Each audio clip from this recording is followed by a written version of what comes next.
Voilà des œuvres de Bermoiseau qui représentent surtout des sujets féminins. Elle s'inspirait de son quotidien, faute de pouvoir sortir, peindre dans la rue, avoir des modèles. Ici, on voit la domestique de la maison Manet Morisot. Madame Morisot, quelle femme formidable! Regardez-moi, tous ces détails dans les vêtements, les enfants, les tissus doux, avec une touche intelligente et légère. Elle peigne avec une technique... Oh là là, sa technique, c'est de la pure virtuosité. Des coups rapides et pâteux, les lignes qui vont à droite, à gauche. Elle était un modèle de talent même pour ses collègues et les hommes. Oui, c'est œuvre magnifique, donc... Oui, 150 ans après son œuvre, vous dites, est magnifique, mais ici, à l'Académie, ils ne l'ont pas accepté. Les ignorants pleins de préjugés. Dans la vie de tous les jours, Elle a même créé un atelier à la maison. Couleurs, pinceaux, taches, quel bordel! Et à la fin, sur la tombe, ils n'ont même pas écrit artiste, mais veuve des Manet.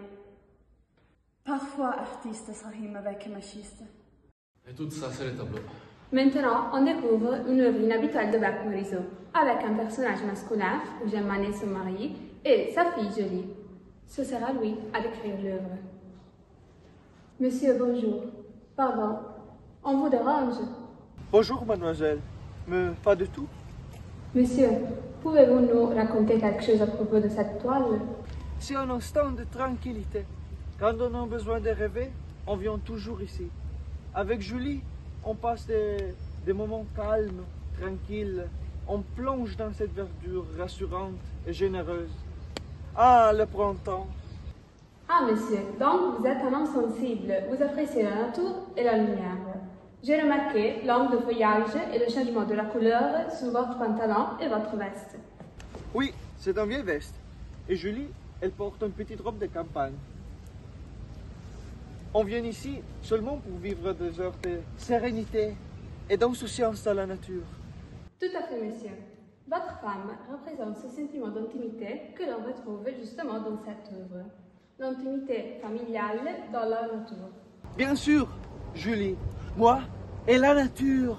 Alors, papa, la peinture, la verdure, la nature, tu m'amènes un ménage après?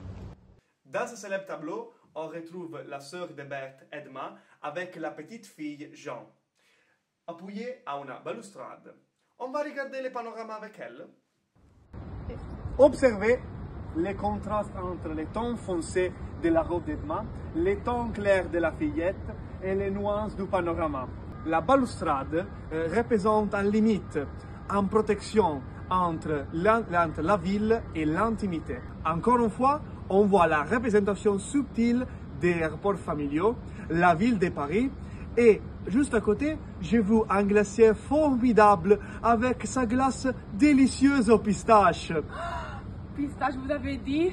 Reste ici, Jean, ne bouge pas, je reviens tout de suite. Vas-y.